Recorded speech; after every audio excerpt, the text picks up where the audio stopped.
Let's get back to that breaking news we're following for you out of Parker. A Douglas County officer shot by a man who was reportedly suicidal. The suspect also dead right now. The deputy, though, has been hurt and is being treated. Let's get out to Denver 7's Mark Stewart live. Mark? And Teresa, in the next 2 minutes or so, we are hoping to get an update from Douglas County Sheriff Tony Spurlock. And I think the most pressing question, the most important question, is the condition of his deputy who was shot while responding to the suicide call. We have some video from the chopper, and as we've been seeing from above, at the center of the attention has been almost a mobile home camper type vehicle.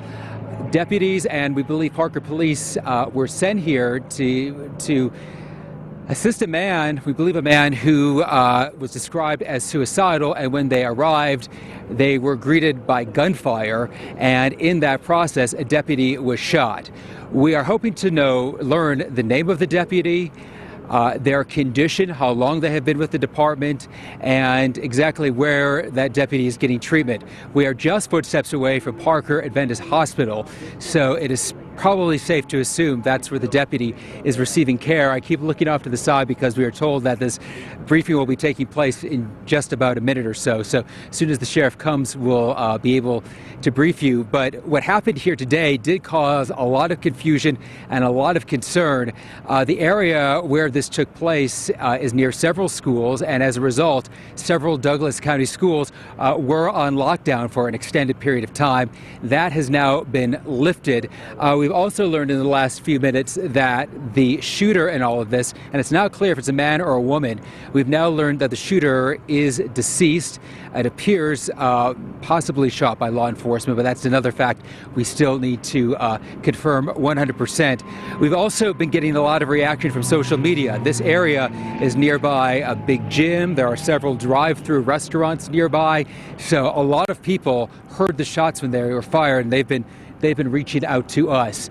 Again, Teresa and Adam, we are hoping to get this briefing in the next couple of minutes or so. I know the sheriff is here, who will address the most pressing, the most important question of all, the condition of his deputy. And the sheriff is walking over here right now, so let's hold tight on this for just a minute if we can.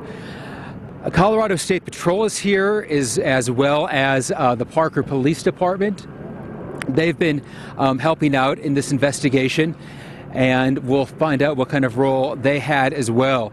From what we understand, there are no additional injuries except to the deputy who was shot, and the sheriff is joining us now, and we will let him to get into position and allow him to brief us on what has been going on. Sure. About 3:30 this afternoon, officers got called to a residence that's just behind us, and they were responding to a domestic call, possible suicidal subject. Upon arrival, the officers engaged this individual who was armed, and this individual shot at our officers, striking one of my deputy sheriffs. That deputy has been taken to a local hospital and is in critical condition right now.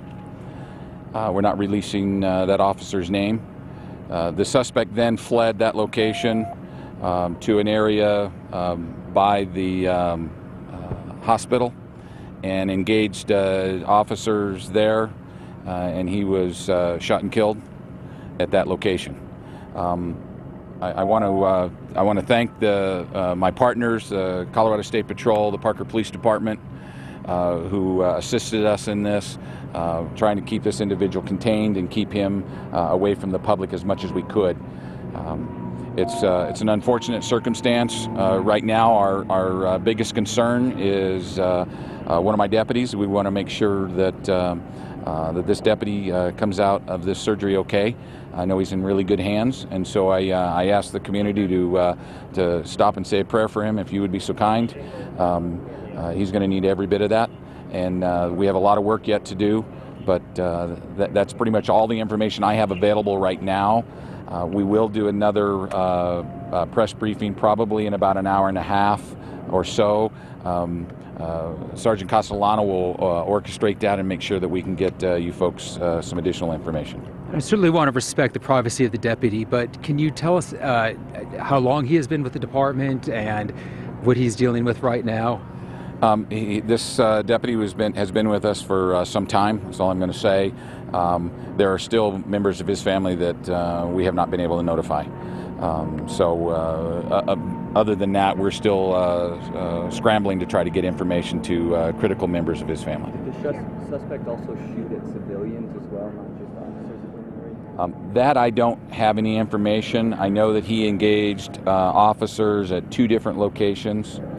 One in Sierra Vista, the other one just right behind us. And I don't know if he shot at civilians or not. I don't have that information. There's also a report that a civilian shot the suspect. Can you confirm that? I cannot confirm that information. Any other injuries to anyone else in law enforcement or the public?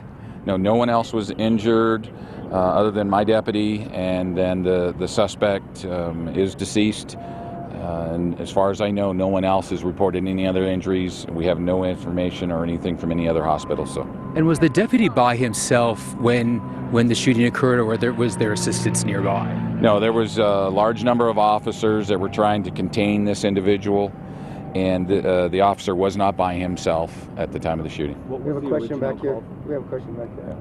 First of all, I know days like today are especially tough, so thank you to your entire department.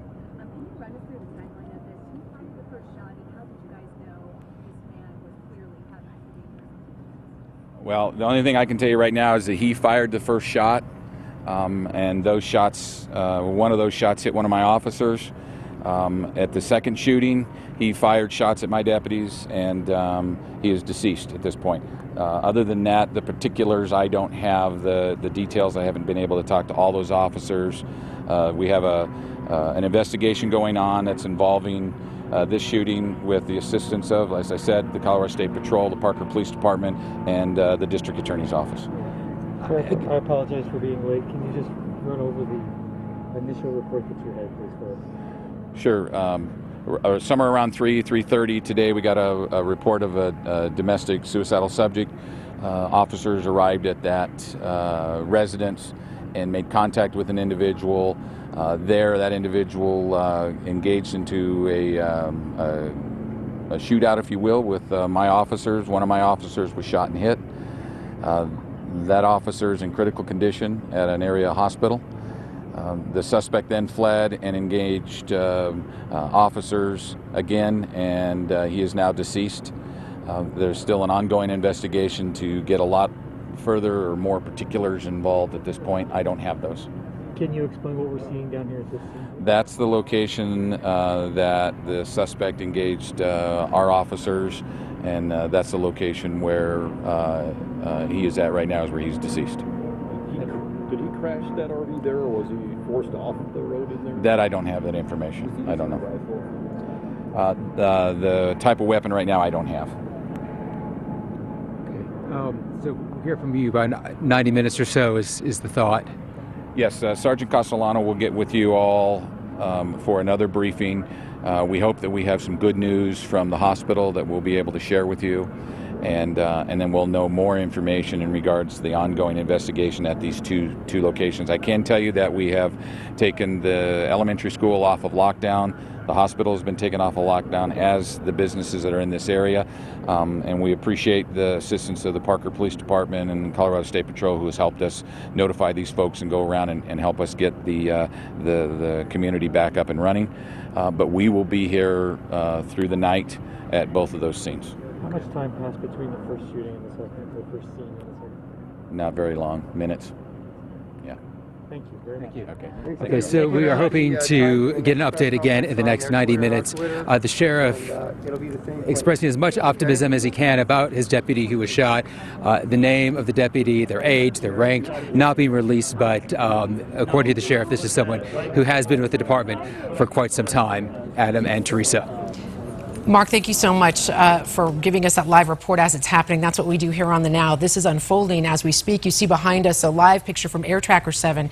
You heard the sheriff mention the lockout had been lifted, so now students are being released to their buses, to their parents at schools around that area in Parker. This is near Parker Adventist Hospital, where this man we believe had a police on a chase there. The suspect was shot, but not before shooting a sheriff's deputy. I think the concerning thing here is to hear the sheriff say that he is in critical condition right now, Adam. Yeah, that deputy is in surgery. He was saying he's asking the community for the thoughts and prayers right now, but he also, that sheriff, he praised the officer and others right there for keeping that suspect contained away from the public, because as Mark laid out for you, there's a gym close by. You can see this school right here with all the kids. So certainly, you know, praising those officers who sacrificed right there. And certainly we heard from them very quickly, too. This has all been just unfolding within the last hour or so. Here on the Now, we've been bringing you the developing details of what's happening as it's happening, and the sheriff coming right out there and really giving us the latest information we can give you. Lockouts have been lifted, suspect is dead, and we have a deputy in critical condition right now. The investigation is ongoing, however, and they say they plan to be on that scene throughout the night. And of course, we're going to bring you these updates as we get them. Mark said there'll be another briefing in about 90 minutes.